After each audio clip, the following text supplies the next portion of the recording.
Baik, anda bersama saya Ihsan Nahya dan ini Buletin Awani langsung dari World Trade Center Kuala Lumpur. Tadi kita saksikan sidang media Parti Pejuang yang mana Tun Dr. Mahathir Mohamad menyatakan bahawa Pejuang tidak akan bertanding ataupun tidak ada calon yang akan bertanding pada pilihan raya negeri Melaka. Apapun kita merujuk kepada laporan berita mungkin sehari ataupun 2 hari lepas, terutamanya apa yang dinyatakan oleh Kementerian Kesihatan Malaysia yang menyatakan sebarang aktiviti perhimpunan ataupun majlis sosial berkaitan pilihan raya termasuk majlis pelancaran jentera pilihan raya dilarang bermula hari ini 25 Oktober hingga 27 November 2021. Dan sebenarnya larangan tersebut ditetapkan meskipun Suruhanjaya Pilihan Raya SPR bakal mengumumkan prosedur operasi standard SOP Pilihan Raya Negeri PRN dalam masa terdekat. Jadi kita nak melihat kepada pendemokrasian berlakunya pilihan raya negeri, terutamanya ketika situasi dan juga keadaan pandemik COVID-19 masih lagi membelenggu negara. Jadi bersama saya menerusi Skype ketika ini Dr. G. Manimaran yang merupakan penulis buku Pilihan Raya Demokrasi Malaysia. Selamat sejahtera, Doktor. Selamat sejahtera, apa khabar?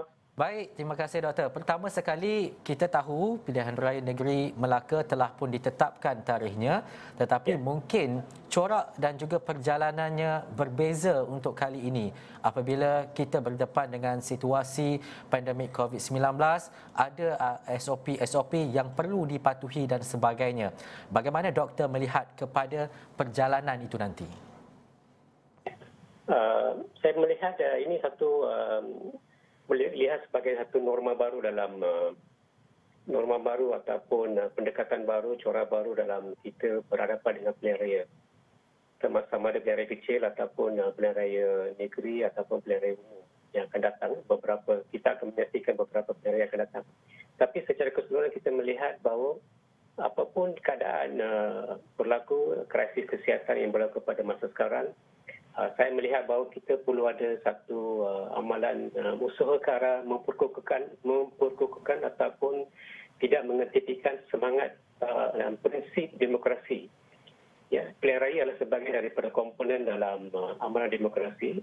Saya melihat bahawa apapun SOP, apapun pendekatan baru, kaedah baru yang diperkenalkan dalam menghadapi kempen, dalam menghadapi hari-hari kita calon bertemu dengan pengundi dan sebagainya.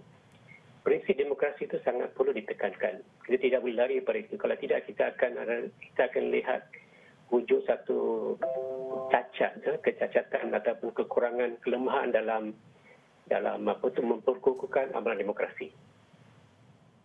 Dan juga Doktor, satu perkara yang mungkin susah untuk berlaku adalah bagaimana dan juga kesannya kepada politician ataupun partis yang bertanding. Terutamanya kita tahu kita ada media sosial dan sebagainya, tetapi kadang-kadang kesan itu untuk menyemarakkan pendemokrasian, untuk menyemarakkan PRN itu berlangsung, tidak boleh ataupun tidak dibenarkan aktiviti-aktiviti berkumpul dan sebagainya.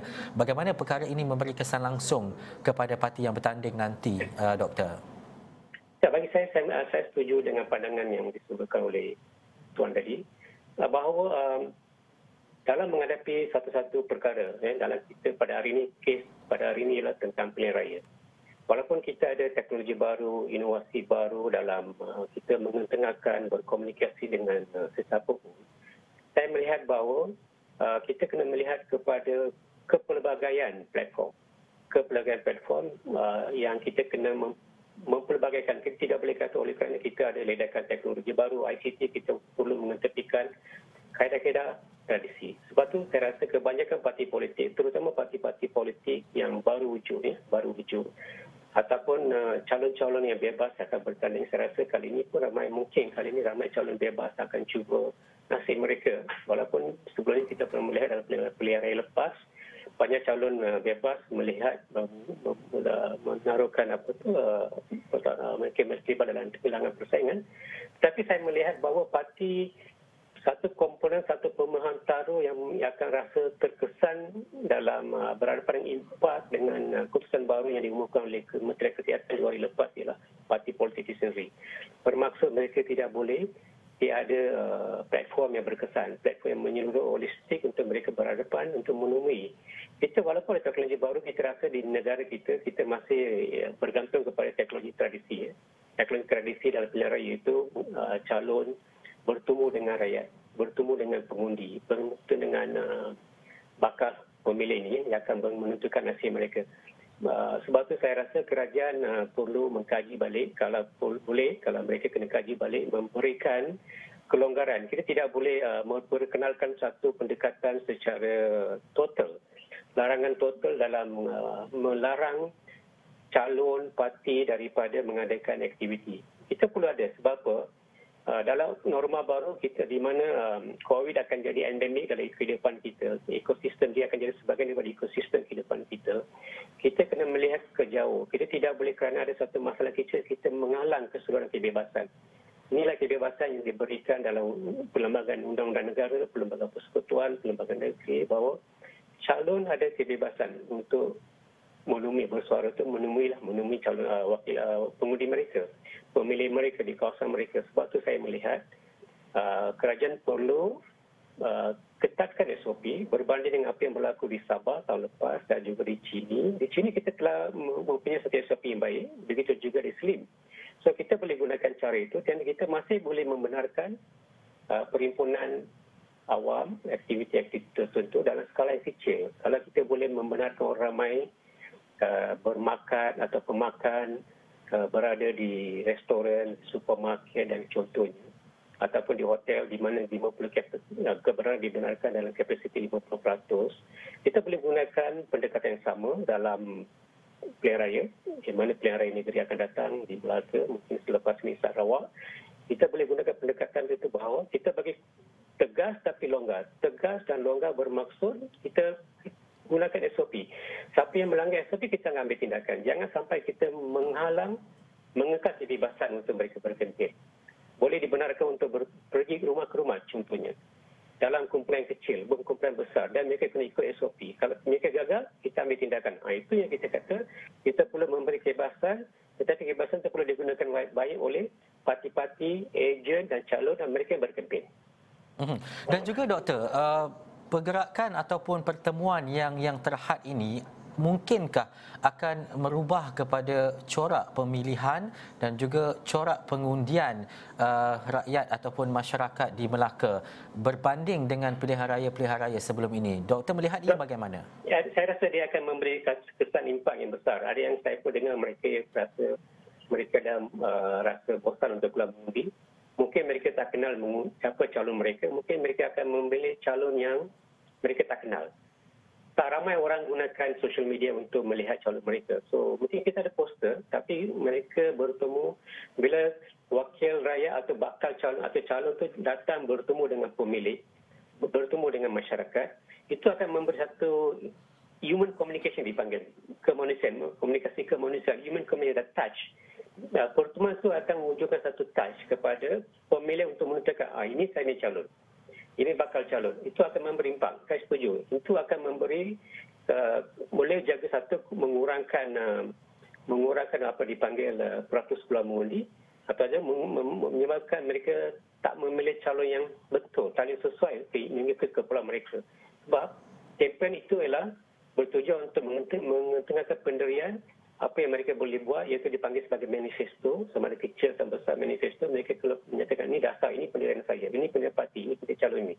Kalau rakyat tak dapat tahu apa mereka tawarkan, itu akan mempengaruhi. Saya setuju dengan pandangan Tuan tadi. Dan juga Doktor, akhir sekali, apa yang perlu dilaksanakan bagi mengimbangi kedua-duanya bila kita bercakap berkaitan dengan demokrasi? Ini bermaksud bahawa ahli politik ataupun parti tidak terlepas apa-apa dan juga rakyat ataupun masyarakat juga dapat memenuhi tanggungjawab mereka ketika penamaan calon, tempoh berkempen dan hari pengundian berkenaan. Ya, saya melihat bahawa satu yang saya rasa melihat Kementerian Kesihatan dan juga SPR sebagai badan pengurusan pilihan raya perlu mengkaji balik. Selepas saya pun mendengar ramai banyak parti melahirkan rasa kecewa dan keputusan ini, saya rasa pertama mereka kena kaji balik.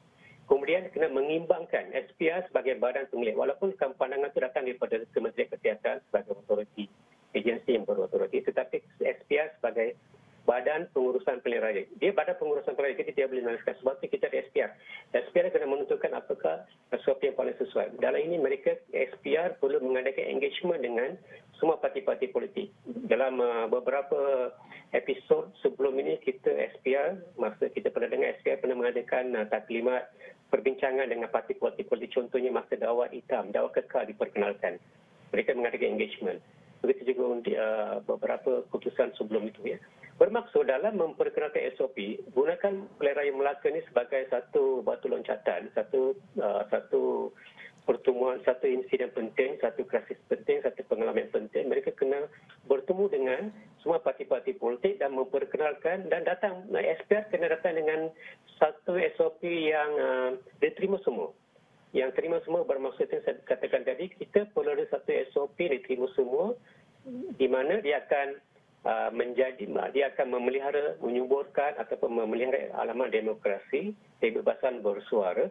Tetapi pada masa sama kita kena mengambil tabur kebimbangan tentang krisis kesihatan itu, impak pandemik itu masih wujud. So, kita kena datang dengan satu SOP yang diterima oleh semua. Bukan kita blanket ataupun satu perintah yang secara total kita kata kita tidak boleh ada apa dipanggil perhimpunan awam itu tidak dibenarkan, dilarang. Begitu juga majlis pertemuan tertentu oleh parti politik, majlis keramaian tidak boleh adakan. Kita kena datang SOP yang sebenarnya. Saya yakin SPR perlu mengadakan perbincangan dengan semua parti. Di mana kita meningkatkan jumlah penyertaan orang keluar mengundi. Kita mengadakan pilihan raya untuk orang datang mengundi. Jangan kita mengadakan pilihan raya, kita belanja 46 juta tapi orang tak keluar mengundi, kita tak capai akhirnya. Baik. Ya. Ya, itu sebabnya kata pilihan raya adalah untuk orang ramai keluar mengundi. Parti ataupun calon yang bertanding mengemukakan pendirian mereka, dasar mereka, manifesto mereka, dan kita kena sediakan platform. Itu tugas SPR. Ya. Kita kena sediakan platform sama ada media sosial satu, okey, kita benarkan. Kita boleh sediakan saluran khas ataupun dalam TV, radio, kita sediakan platform khas contohnya. Itu yang masa kami di ERC, Jawatan Penambahbaikan Sistem Undang-Undang Bilik, kita telah mencadangkan supaya media digunakan dengan baik, dengan menyeluruh, di mana SPR memainkan peranan penting. Baik. Saya rasa pilihan raya negeri ini, pertama, dalam masa COVID, sebelum kita pergi ke Sarawak, ini adalah satu contoh yang baik. SPR kena terima, engage dengan semua parti politik, menyediakan SOP yang diterima oleh semua orang. Ya. Kalau tidak, tak boleh kita adakan pilihan raya.